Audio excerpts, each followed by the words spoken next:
And I mean, we spoke before about this to say, look, I don't want to focus on your sexuality. Yeah. But I know you're a very proud gay man. Yeah. How, just briefly touch on that in terms of the childhood. How was that? Did you feel difference to other kids? Did you feel the same as them? Because that came from somewhere. Cool. Yeah. I didn't think we'd move into this quite quickly, but here we are. Great question, Mnoto, and I think it's fully loaded, and I think it's you listening to what I have to say in the beginning, which I think you have. 13 for me. So one, the script I wrote was a topic we had been given at school by an English teacher, right? But I wrote it so well and it did so well, and my mom then got hold of it and read it and stuff, you know. And I think I had gone introspectively about things. So I've got visual cues here, which I told you about, and there are 3 pinnacle ages for my life currently at the age of 31 that have really ultimately made me who I am, or have helped me transition into who I am. Mm-hmm. So 13 was one of those ages, 25, and then 30. I'll share with you in retrospect and we can build onto it. So 13 was, it was the first time I realized I was different. And being different was, I was not like other boys, and the world was trying to inform me of who I was.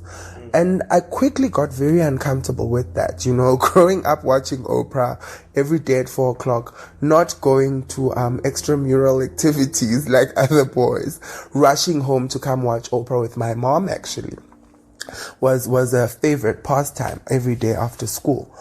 And for me, 4 o'clock was such a pivotal moment because it put me into...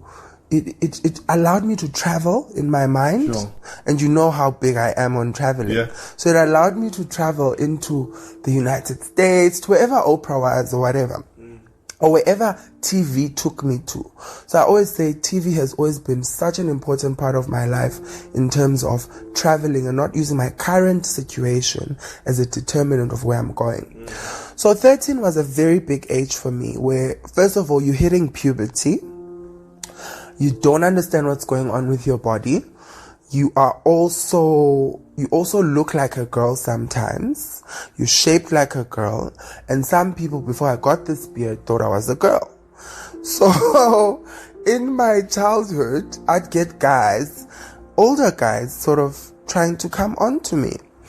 And for me, I was so uncomfortable. I remember I used to run home to my mom and be like in the Tuni, where, you know, I've been sent to a shop up the road, Kwastima or Kwankukwana, in the township that we come from, Cuba.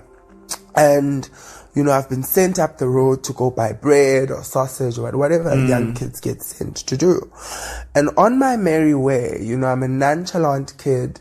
I'm minding my own business, got this big bum, which my mom blessed me with. And I hated it so much then. And I'm completely, utterly shaped like my mom, which is something that I hated in the beginning. Sure. But I realized it was a blessing and a curse at the same time as I grew older.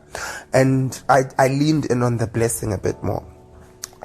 I'd walk up the street and people would question me, would question my existence. And I couldn't put my finger on it, you know. I couldn't put my finger on why was I alive if then I was not meant to. Because, you know, guys in the hood will be very brutal to say, one, you're usistabane, and or the worst for me was being called a hermaphrodite, you know.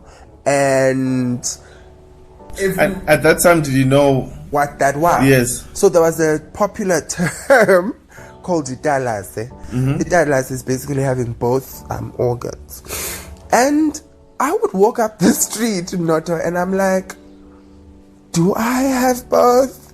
And I'd get home and I'd inspect myself, you know. And remember, I always say I'm so careful around the things I say around kids, because kids listen. Yeah. Kids take things on, and kids Start believing. If you are not as mentally strong as I was, and feeding my mindset with positivity and good things around me, and also coming from a home where I think my mom did a great job to sort of say, you're the author of your life. Sure. As much as she's a black teacher parent who is like any other black teacher parent. But when I came home crying and saying, the boys up the road said this and this, and she'd be like, "You beautiful. It's because you're beautiful. You look like your mom. Don't you want to look like your mom?" And I'd be like, "Okay, mom, it makes sense." And then I'm crying, and then saying, "Okay, it makes sense because I look like my mom." What led me to writing that, and I go around and around because I want people to get this story, is I thought I was this. I was being told I'm this.